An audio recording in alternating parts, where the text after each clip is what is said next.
8h07, nós vamos agora novamente contato com o presidente da 24ª subsecção da Ordem dos Advogados do Brasil, doutor Márcio Leme, e eu fazia a pergunta, doutor Márcio, né? Nós vimos aí grande parte das faculdades de direito do país, estimuladas em especial por aquela que é uma referência, que é a da Universidade de São Paulo, a USP, no Largo São Francisco, que teve figuras de alto calibre e de todas as vertentes da sociedade. E quem vive, o senhor é mais novo que eu, doutor Márcio, mas eu já tinha 77, eu já estava quase completando meus 10 anos. E depois disso veio o governo Figueiredo, final do Geisel, a gente vê o movimento das diretas já, que teve uma das principais figuras da direta já. É lamentável a gente não ter mais a figura de Teodoro Mendes. Teodoro Mendes foi a emenda Dante de Oliveira foi uma generosidade dele, porque ele tinha uma emenda muito próxima, e ele abriu mão até porque era o presidente da Comissão de Constituição e Justiça, já tinha sido ou era, que é a principal comissão da qual passam todos os projetos pelos legislativos em todos os níveis. E Teodoro Mendes foi uma referência, promotor de justiça, prefeito de Sorocaba, deputado várias vezes. Então nós teremos muitas pessoas que sabem o que é viver sob a ameaça da possibilidade de se manifestar, da possibilidade de ir e vir, né? E eu não senti na cidade de Sorocaba, com 3 cursos de direito, nenhuma manifestação, nenhum posicionamento. Posso estar errado, gostaria de passar a palavra ao senhor no sentido de uma reflexão sobre o tema. Olá, Kiko. É um prazer falar com você. Me permita cumprimentar novamente. Espero que tenha dado certo. Está perfeito. Você bem colocou algo que é muito importante e muito caro. Estava refletindo sobre esse assunto ontem e me parece que nós vivemos hoje numa geração que não entende, não passou pela época da ditadura e que não sabe o que é a falta da liberdade. Me parece que só sente falta de algo ou de alguém que já perdeu algo ou alguém. É como a saudade, que é a presença da ausência, a presença dos ausentes. Portanto, nós vivemos uma geração que cresceu no ambiente da democracia, no ambiente da Constituição de 1988 e, portanto, muitas vezes não tem a dimensão da importância da liberdade de imprensa, da importância da liberdade de expressão, o que foi muito caro para aquela geração que veio antes de nós. Isso é um aspecto importante e é por conta deste motivo que nós estamos resgatando a história, relembrando fatos importantes de um passado recente e que desagou na nossa realidade de hoje. Portanto, nós precisamos contar para os nossos jovens, para os nossos alunos, quão importante é ter a liberdade. Porque a liberdade me parece que é como oxigênio. Quando você tem, você parece que não dá muito valor. Quando você tem, você parece que sequer sabe da sua presença. Mas quando você sente falta, você acaba sendo sufocado. E é assim que acontece com a democracia. Aqui na cidade de Sorocaba, até por suas características, e especialmente por conta desse ambiente político de extremos que nós estamos a vivenciar, muitas vezes as instituições preferem se manter mais calado, mais discreto, porque nós sabemos hoje que qualquer movimento que você faz, qualquer opinião que você dá, eu sempre tenho acompanhado o trabalho de vocês aqui no Jornal da Manhã, e eu vejo os comentários no chat, ora você é chamado de comunista, ora você é chamado de bolsonarista, é algo muito curioso. As pessoas não estão muitas vezes dispostas a apenas refletir, sem ter uma opinião formada. Não tem a dimensão de que aquele que exerce um cargo eletivo, assim como eu, na Ordem dos Advogados do Brasil, deve servir e deve absorver críticas, porque a crítica é uma oportunidade da gente poder melhorar e talvez enxergar aquilo que a gente não consegue enxergar num primeiro momento. Tudo isso acaba por constranger as pessoas. E é neste contexto que a Ordem dos Advogados do Brasil, a OAB São Paulo em especial, ela de forma muito clara, muito firme, assinou a Carta pela Democracia, participou e convocou os advogados a participar. E fala dos advogados de uma forma muito especial, porque a advocacia ela sofre muito. Aliás, a advocacia sofre muito com a falta de democracia. Normalmente são os advogados e as advogadas que estão no front, que acabam suportando aqueles comportamentos autoritários, aqueles comportamentos que não observam os princípios republicanos. Portanto, muito embora ostensivamente as instituições de ensino aqui em Sorocaba não tenham se manifestado, ao menos eu também não vi, a Ordem dos Advogados assim o fez, e nós estamos levando essas mensagens para que as pessoas apenas reflitam, não precisa ter opinião formada. E repercutir esse assunto aqui com você no Jornal da Manhã, no Jornal da Jovem Pan, com tanta audiência, me parece algo muito importante. Refletir com muito respeito, refletir ponderando todas as circunstâncias, mas lembrando que não podemos transigir em algo que nos é muito caro, que é a democracia. Márcio, eu gostaria de uma reflexão sua em relação, foi muito pertinente, né? A gente diz, hoje a gente tem críticas pesadas, às vezes nas redes sociais, mas nós não tínhamos isso, e as pessoas às vezes discordavam da gente, mas essa discordância não chegava, né, até a gente. Ela chega hoje, às vezes, de uma maneira muito agressiva, né? Tudo que é extremo, me parece que combina extremo com agressividade, seja direita ou esquerda. Mas a sensação que passa é que se você assina a carta, você é do Lula. Se você não assina a carta, você é do Bolsonaro. E isso incomoda demais quem busca um pensamento numa linha equilibrada, e o equilíbrio está sempre da balança no centro, né? Freios e contrapesos. Me parece que as pessoas estão intolerantes lado a lado, esquerda a direita. Quer dizer, não assinou, é Bolsonaro. Assinou, é Lula. É esse o sentimento que o senhor tem? É esse o sentimento. Eu sempre cito, passei por situações, algumas experiências interessantes. Me recordo que eu fui, por ocasião da primeira eleição da OAB, a manchete de um jornal foi que o candidato bolsonarista foi eleito presidente da OAB Sorocaba. Hoje em dia, ouço muito dizer que o presidente da OAB é comunista, é esquerdista. Mas eu acho isso bom, significa que a gente respeita as duas vertentes, né? E conseguimos ouvir e dialogar com todo mundo. Então não há problema nenhum. Mas percebo exatamente isso. E a Ordem dos Advogados e a advocacia, invariavelmente, ela deve tomar posturas contra-majoritárias. Posturas que não são a rigor, ao menos num primeiro momento, aplaudidas pela sociedade no modo geral, porque não se apercebe da sua importância para a convivência harmoniosa e pacífica. Veja, por exemplo, quando a OAB adota uma postura de defesa das cotas raciais das universidades, um assunto que infelizmente ainda gera polêmica e debate, mas um assunto importante, quando a OAB defende, por exemplo, o direito das mulheres, o feminismo, o direito à diversidade, porque pessoas estão morrendo sufocadas por conta da intolerância. Pessoas estão sendo discriminadas e não conseguem emprego por conta da intolerância. E a OAB sempre tem nas suas bandeiras a defesa dessas posições minoritárias e contra-majoritárias, que no começo muitas vezes é mal compreendida pela sociedade, mas com o tempo se revela quão importante. Nós não podemos admitir mais que processos de regressão civilizatória. Nós precisamos, tudo antes de qualquer discussão política, entendermos que precisamos viver numa sociedade civilizada. E civilização significa respeito absoluto às diferenças. Debate, sim, exposição de opiniões, sim, mas sem agressividade. Aquele que pensa diferente de mim, aquele que é de um lado ou do outro, não é idiota por conta disso, não é insuportável por conta disso.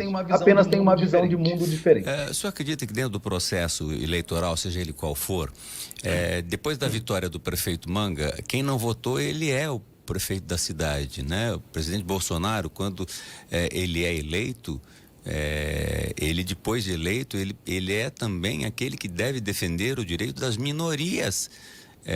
As minorias precisam, dentro da democracia, serem mais defendidas do que as maiorias. Essas já estão defendidas, essas já estão atendidas. O que a gente sente é um ampliar dessa situação de quem votou para mim, é para ele que eu vou trabalhar e vou esquecer do resto e vou jogar só para esse público. Eu não sei como é que o senhor sente esse momento, essa dificuldade. Olha só, você sabe que você por muito tempo fez alguns comentários na rádio e eu aprendo muito com seus comentários. Por favor, eu aprendo com o senhor, não exagere. Imagina, certa vez você disse uma frase que é o seguinte, eu acho que você tem muita razão. A gente uma vez, quando nós votamos um candidato, ele é eleito, o passo seguinte, naturalmente nós devemos ser oposição, a imprensa deve ser oposição. Uma oposição racional, uma oposição crítica, porque a imprensa fazendo oposição e vigilância faz com que aprimore os trabalhos do Executivo, do Legislativo, faz com que você dê voz àquelas pessoas ou àquelas opiniões que muitas vezes não chegam ao prefeito. Portanto, nós não podemos ser torcida de prefeito, de governador ou de presidente. Nós precisamos, sim, respeitar a figura eleita e, uma vez eleito, nós precisamos estar vigilantes para elogiar e aplaudir aquelas a boa gestão, as boas decisões, mas também devemos mostrar para o governante, para o dirigente, as suas falhas, aquilo que está acontecendo no ambiente periférico, que não é da visão dele, porque isso dá oportunidade ao governante. O governante que tem um mínimo de inteligência e observa os princípios republicanos, ele não deve perseguir ou deve ficar bravo ou nada parecido com isso, contra quem critica, mas ao contrário, olhar com carinho e com atenção e com acolhimento para verificar se ali não tem uma oportunidade de melhoria na sua gestão. Eu tenho a impressão que esse é o contexto, nós precisamos parar de idolatrar ou ser torcida do prefeito A, prefeito B, do presidente A ou presidente B. Precisamos respeitar a eleição, a vontade da maioria, aquele que é eleito é presidente de todos, mas o que não afasta aquele trabalho de fazer crítica respeitosa, crítica de qualidade, e a imprensa tem um papel fundamental nisso. O senhor acredita que nós temos a mudança agora da ministra Rosa Weber, né? Eleita e estará assumindo dentro do processo eleitoral. Como é que o senhor analisa, né? A PGR, normalmente, o Aras tem sido mais parecendo advogado do presidente da República, o que passa ali, não há manifestações, inclusive em relação à própria democracia, ou quando ela acontece de maneira tímida. Nós temos o ministro Alexandre de Moraes, que tem combatido, tem criado situações sempre muito duras com o presidente, lado a lado, assim se coloque, se entenda. Ganhou até uma camisa do Corinthians ontem, né? Ele foi entregar o convite para a posse, aliás, nem precisaria, nem os presidentes anteriores, nenhum precisou de convite pessoal e estavam à posse do presidente do Superior Tribunal Eleitoral. E como ele assume a semana que vem, o Superior Tribunal Eleitoral criou-se essa situação, tiveram um diálogo primeiro na casa do presidente Lira, na residência oficial do presidente da Câmara, conversaram dizendo que haveria necessidade de distensão e de dialogar. Ontem, enquanto o presidente recebeu o seu gabinete, foi uma conversa de 50 minutos do Alexandre de Moraes, que ganhou a camisa do Corinthians de um palmeirense como eu, que é o presidente Bolsonaro. E no dia anterior, na antevéspera, na verdade, um coronel que acompanhava o processo dentro do Supremo Tribunal Federal, ele foi convidado a se retirar, no sentido de que ele faz comentários em redes sociais das urnas eletrônicas, e ele foi desqualificado daquele grupo. O Exército Brasileiro, em nota, disse que não indicaria mais ninguém a esta função.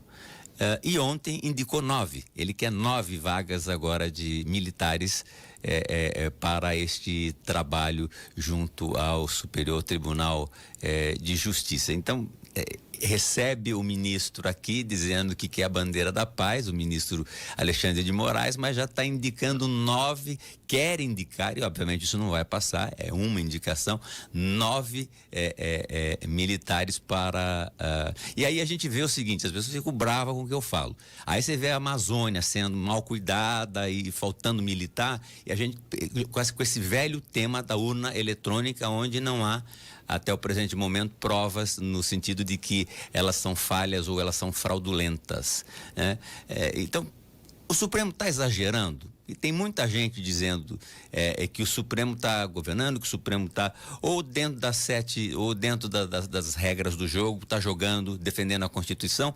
E o que o senhor acha que acontece com Rosa Weber como presidente? Olha só, Kiko, as suas colocações são muito pertinentes. E eu acho que é importante a gente ter a dimensão, se a gente parar para analisar com tranquilidade, o que o presidente da República faz naturalmente, no ambiente privado, fazer os seus alinhamentos, os seus conchavos com as autoridades, e quando ele vem a público nas suas lives, entrevistas, ele precisa soltar a sua verborragia porque é isso que alimenta as suas redes sociais, é isso que alimenta a sua plateia, e me parece que faz parte de uma estratégia eleitoral, enfim, porque ele negocia com todas as alas, não é? Na verdade, mas quando ele vem a público, ele precisa ter esse discurso radical, que, a meu sentir, a meu juízo, é muito ruim para a harmonia entre os poderes. Toda instituição, especialmente do Poder Judiciário, ela deve ser criticada. É natural que num processo judicial, pelo menos 50% das partes saiam se sentindo injustiçadas, porque um ganha, o outro perde. Sempre aquele que perde diz que foi um absurdo a decisão, aquele que ganha diz que aquele juiz é muito bom. Isso, para nós, no exercício da advocacia, é uma atividade diária. Quantas vezes aqui no meu dia a dia, daqui a pouco eu vou ler publicações, decisões judiciais, muitas delas eu vou achar absurda, né? E o outro lado vai ficar muito satisfeito. Isso é natural, faz parte do jogo processual, do jogo democrático, do Poder Judiciário, quando você terceiriza a solução dos seus problemas. É alguém imparcial, distante da situação que vai julgar. Então, naturalmente que o Poder Judiciário, e especialmente o Supremo Tribunal Federal, obviamente merece críticas, merece ser feitas referências e comportamentos de alguns ministros que por vezes são inadequados. Mas nós precisamos respeitar as instituições, porque elas merecem ser preservadas. Nós precisamos aprimorá-las, aprimorar as pessoas, talvez mudar o sistema de composição, mas muito distante de fechar o Supremo Tribunal Federal. Eu quero lembrar só de um fato curioso, que muitas vezes é esquecido. O ministro Gilmar Mendes, quando a presidente Dilma Rousseff estava na presidência, próxima da seu impeachment, ela nomeou o Lula como ministro da Casa Civil.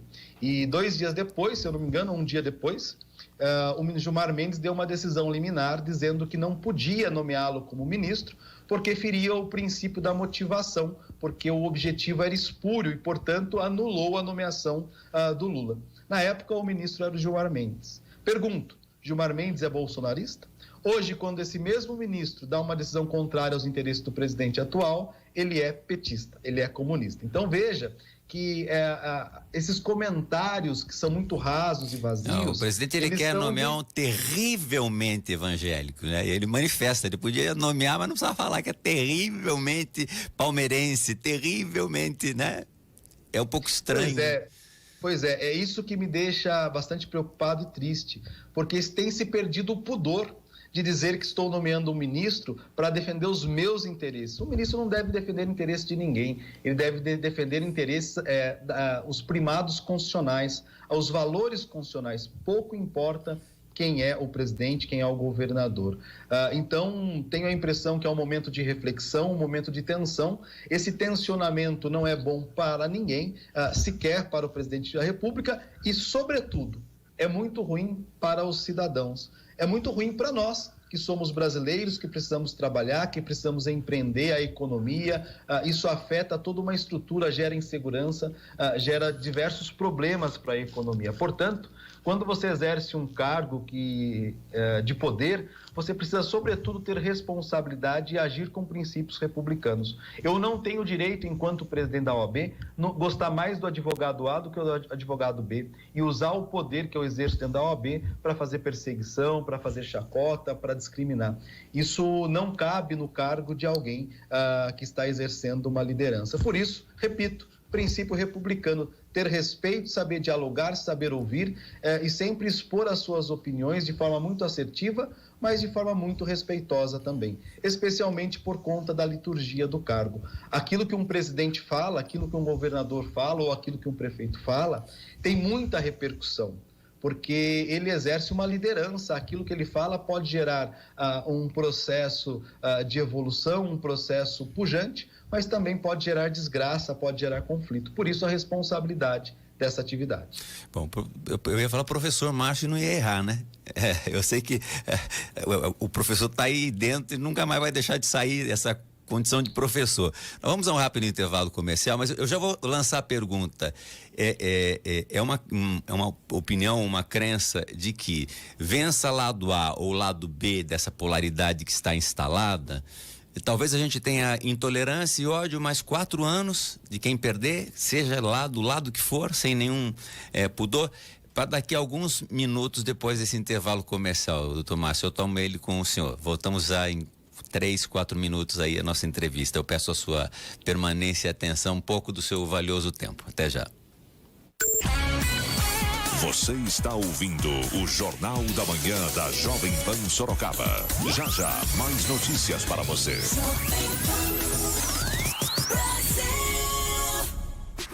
Já ouviu falar da Trelibras? Somos uma empresa especializada na fabricação de treliças e malhas, atuando há mais de 10 anos em Sorocaba. Garantimos o melhor preço. Atendemos toda a região. Venha nos conhecer. Peça seu orçamento. WhatsApp 15 3222 2908. 3222 2908. Trelibras, da nossa empresa para a sua casa.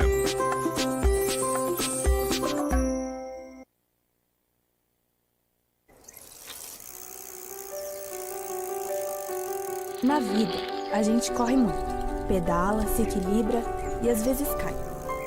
Mas se levanta. O importante não é o destino, e sim a caminhada. Nela, entendemos que cada um vai para lugares diferentes. E com o apoio certo, esse lugar vai ser sempre o melhor a se chegar, independente de nossas escolhas. Colégio Ser. O melhor caminho é o que fazemos juntos. Sua empresa possui um planejamento tributário eficiente? Os impostos estão sufocando o seu negócio? Então, conte com a expertise da Apter. Os melhores especialistas assessorando a sua empresa na gestão dos impostos. Minimize seus riscos e amplie suas possibilidades de redução da carga tributária. Apter, especialistas em consultoria tributária. Acesse apter.com.br e saiba mais. Apter, as melhores soluções para sua empresa. A Jovem Pan informa e presta serviço no trânsito de Sorocaba. Jornal da Manhã. Trânsito. Nossa Motolink Jovem Pan Japauto percorre os principais corredores da cidade e as estradas da região, trazendo a informação precisa ao vivo para o rádio e internet. Nós estamos aqui na alça de acesso a Castelinho nessa manhã de quinta-feira chuvosa. Todo cuidado é pouco para o nosso motorista. Olha, o engavetamento, colisão traseira aqui na Engenheiro Carlos Reinaldo Mendes. Nesse exato momento nós estamos na rodovia Castelo Branco, na pista sentido capital. Comece o seu dia com o Jornal da Manhã Jovem Pan e seja o ouvinte mais bem informado do rádio brasileiro. Patrocínio Adonai Distribuidora de Alimentos, Trabit, Baterias Líder, Honda Dream Japauto.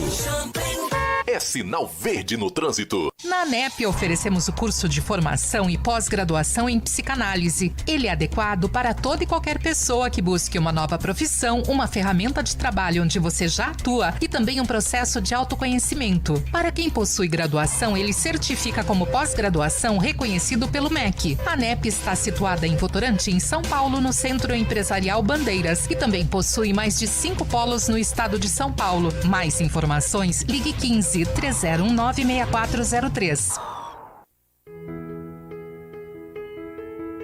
Crescer, assim como os nossos alunos. Para os nossos alunos. Não só tornar o espaço mais moderno, mais amplo,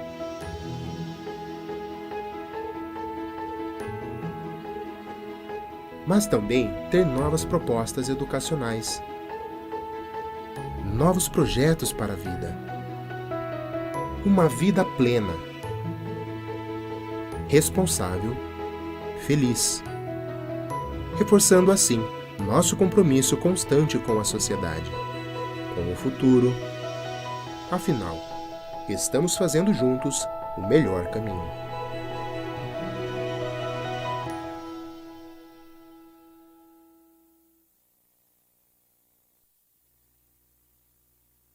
Esse é o seu momento. Informação,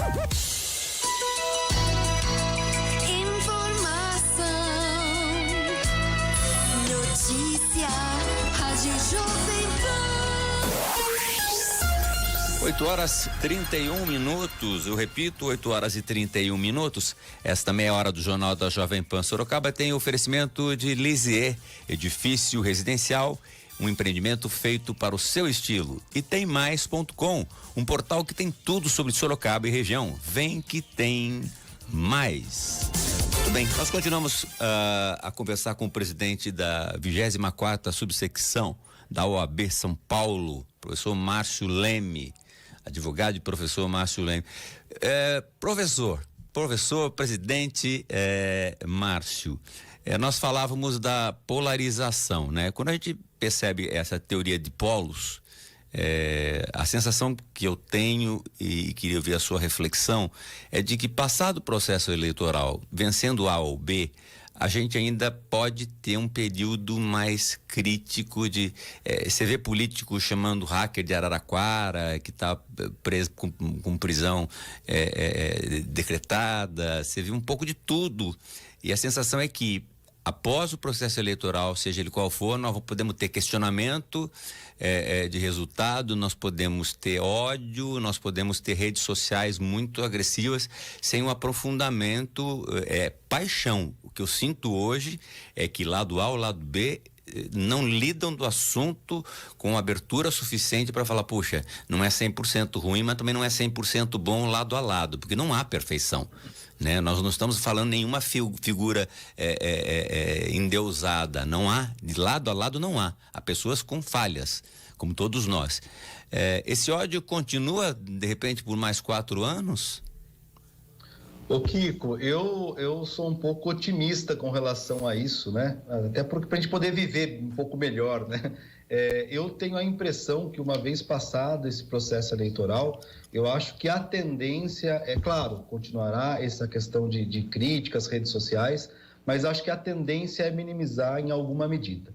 Tenho a impressão que o processo eleitoral está esquentando tudo isso, apimentando tudo isso. Acho que, passado o processo eleitoral, depois de apuradas as urnas, tenho a impressão que a tendência é um menor acirramento desses ânimos. Acho que a imprensa... Tivemos aqui um congelamento de imagem do Dr. Márcio.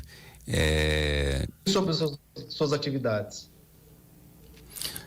Cortou um pouquinho o final da sua fala, professor Márcio. Eu podia nos repetir o trecho final, por gentileza? Eu dizia que, a meu sentir, passadas as eleições, todos nós temos responsabilidades para diminuir esse acirramento de ânimo, porque me parece que essa é a tendência, porque abertas as urnas eleitorais, apurado quem ganhou no voto, nós vamos precisar conviver com o presidente A ou com o presidente B por 4 anos. E nós precisamos torcer para as coisas caminhem bem, né? Porque se as coisas não caminharem bem, todos nós seremos prejudicados.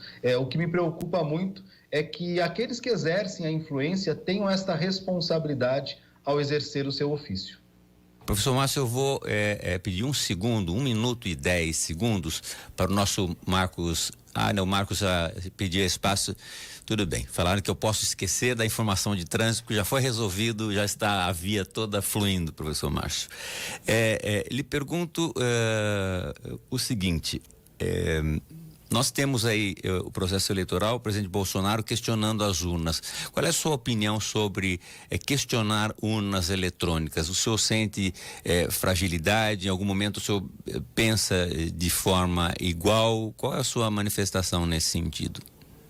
Eu sinceramente acredito que nem ele acredita no que ele fala, né? Mas ele precisa falar aquilo porque talvez é um dos motes da campanha, um dos motes de segurar pessoas, de mobilizar pessoas. Mas sinceramente eu não acredito que o próprio presidente acredite no que ele fala sobre as urnas eletrônicas. Especialmente quando ele vem a público dizer que a forma de controle que ele sugere fazer, que o Exército estaria sugerindo, é filmar o cidadão votando, revelando o voto do sujeito. Quer dizer, não há nada mais retrógrado.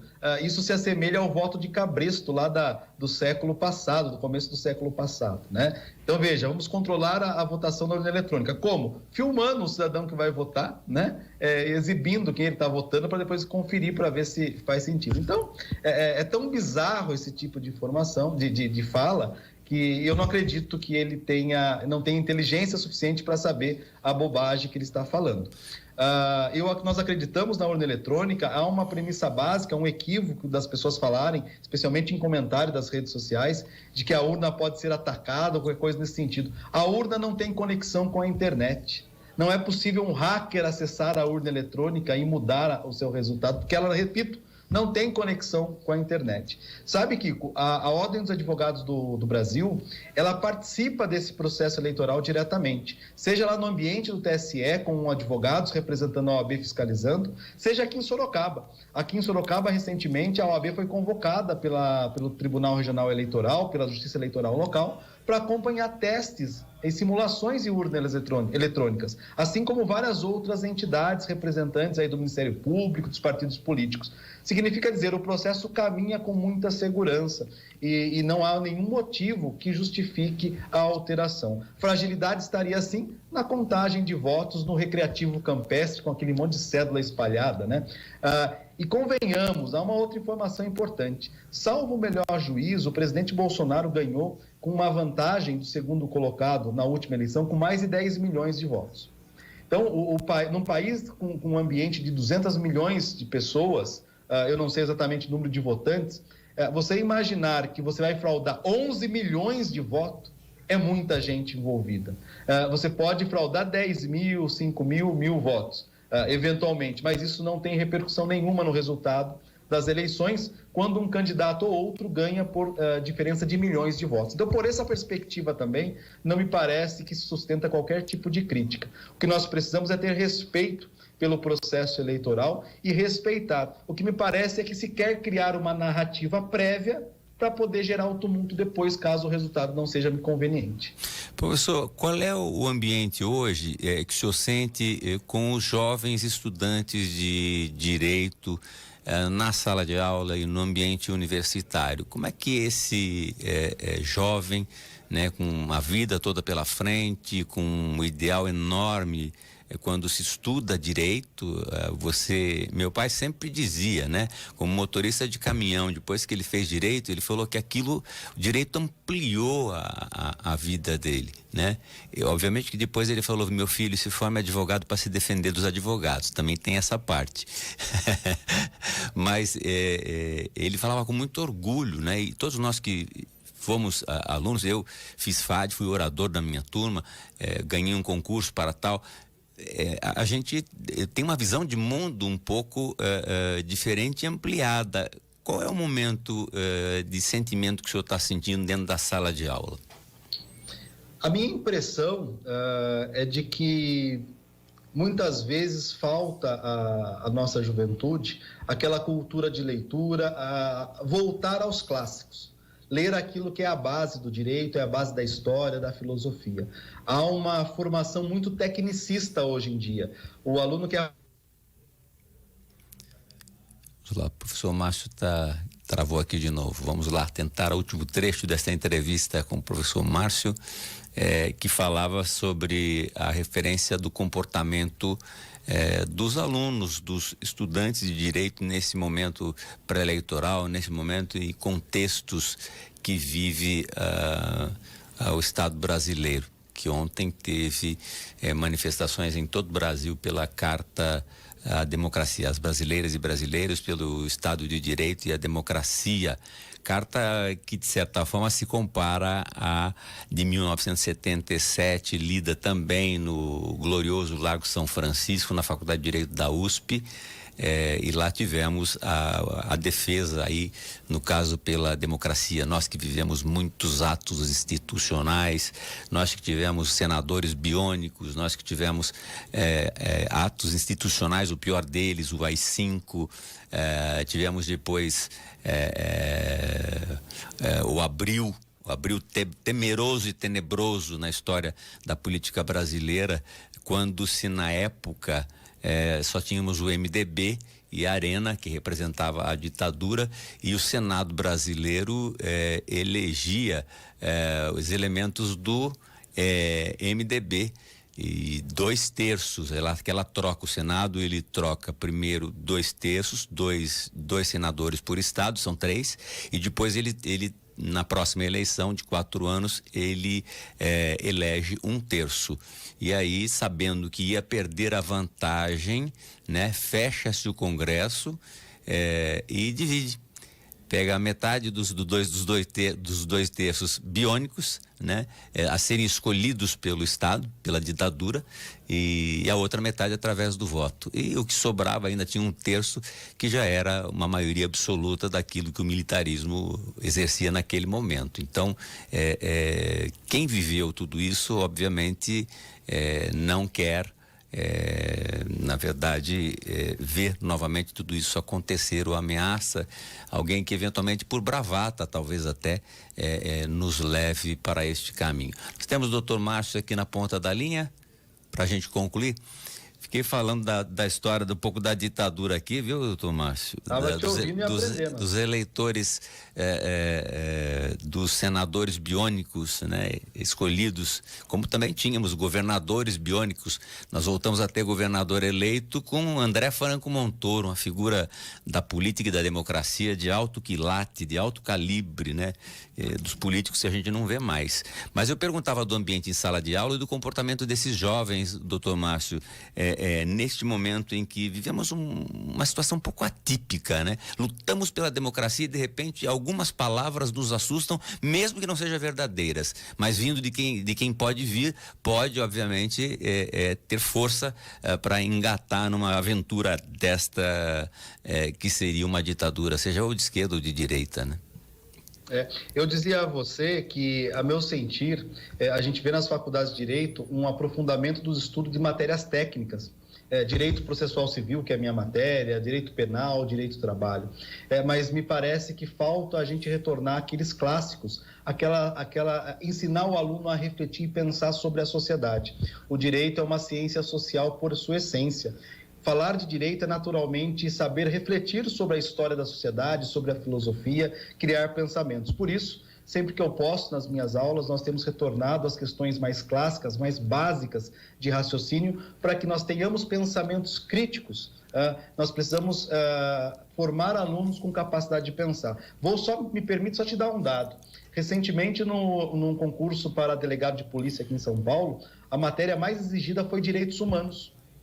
Veja, os concursos estão voltando os seus olhares para matérias básicas civilizatórias. Mais importante que você saber o que é crime de homicídio, é importante você conhecer as bases dos direitos humanos. É importante você conhecer como nasceu os direitos humanos na Alemanha, que influenciou a nossa história. Enfim, tenho a impressão... O próprio direito romano, né? O próprio direito romano, a gente tem as bases do direito, elas vêm dos usos e costumes, ela vem da tradição histórica. Eu ainda lembro do primeiro ano de faculdade, estou formado em 29, acho que já vai para 30. Que a gente aprendia a definição de Dante Alighieri sobre direito, né? Direito é uma relação de homem para homem, que conservada conserva, que corrompida corrompe. Só que a gente falava em latim naquela época, né? Falava em latim. Então, a introdução ao estudo do direito, a sociologia, a filosofia, tudo isso, na verdade, é matéria prática, né? Para todo cidadão, né? A filosofia é um processo de reflexão, né? E você sabe que isso é importante. Veja, hoje tem um livro recém-lançado que trata da influência da psicologia no direito, de questões... Porque o direito, aquele que trabalha com direito, seja em qualquer carreira, ele trata das dores humanas. Ele trata da fragilidade social. Por isso, é importante que tenhamos responsabilidade enquanto advogado, enquanto juízes, porque nós estamos a decidir vida de pessoas. Nós precisamos ter eu acho que, aliás, todo advogado, por exemplo, deveria ser formado em psicologia, fazer cursos voltados à área da mente, porque você compreender os comportamentos humanos é muito importante para você lidar com o comportamento, com o litígio, com as crises que nascem nas relações sociais. Então, tenho a impressão que precisamos formar alunos com essa sensibilidade crítica para que a gente possa construir, que nasçam lideranças e a gente crie pessoas, estudantes críticos aí, para que possam cuidar bem da sociedade, cuidar bem das instituições e atuem com muita responsabilidade quando a gente exerce a advocacia, a magistratura, o Ministério Público, enfim. Acho que é muito importante que nós repensemos tudo isso. Tomás, muitíssimo obrigado. Precisamos falar mais, né? Eu acho que as pessoas devem buscar nesse sentido a reflexão e o senhor representa aí um órgão importante que é a OAB Sorocaba, com muitos membros e muita gente a liderar e a comandar.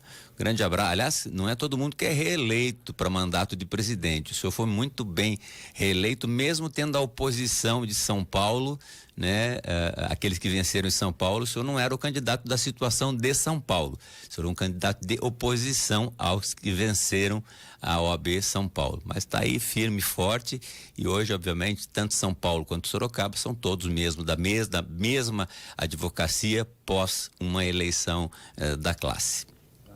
Me permita, Kiko, você me dá um minuto, claro, só para eu cumprimentar todos os advogados e advogadas. Ontem foi uma data muito importante, o Dia da Advocacia. Dia importante porque o exercício da advocacia, o advogado, eles representam aquilo que há mais caro na sociedade, que é o direito do cidadão, que é defender os direitos de cidadania. E em Sorocaba nós somos quase 6.000 advogados, uma advocacia pujante, que tem atendido adequadamente, que tem sido destaque. Aqui em Sorocaba nós temos vários talentos e nós temos a perfeita compreensão de que o cidadão de Sorocaba e região não precisa ir para São Paulo para ter um advogado competente para lidar com sua causa. Nós somos aqui agraciados com muitos advogados de muita competência, jovens estudantes, advogados que têm trabalhado e feito muito sucesso. Por isso, eu quero deixar um abraço, uma homenagem a toda a advocacia de Sorocaba e o meu respeito e dizer que a Ordem dos Advogados do Brasil, a OAB Sorocaba, está à disposição para servir a advocacia e para servir a sociedade. Obrigado mais uma vez pela oportunidade. Tenho ouvido sempre vocês aqui e aprendido. Continuem firmes nesse trabalho. Obrigado, doutor Márcio. Falamos com o presidente da OAB Sorocaba, doutor Márcio Leme,